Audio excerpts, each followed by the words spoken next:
Hello，Hello，大家好，是我lun呢度一点呢有点嘢刮擦ချက်ကိုလာပြီးကြည့်ကြရအောင်ဟုတ်ကဲ့一点呢有点ကနည်းနည်းလေးဆိုတဲ့အဓိပ္ပာယ်ချင်းတူတယ်ပေါ့နော်ဒါပေမဲ့သုံးဖို့သုံးနည်းချင်းကတော့လုံးဝမတူပါဘူး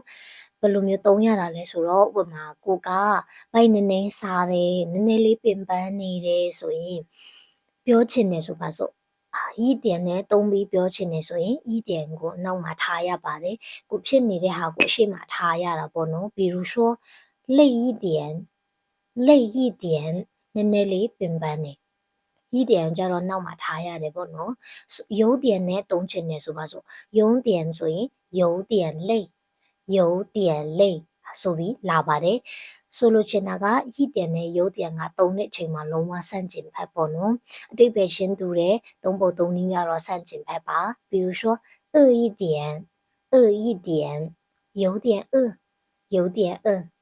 ဟုတ်ကဲ့သုံးဖို့သုံးနည်းလေးကဒီလိုရှိပါတယ်那你们学会了吗我们下次见拜拜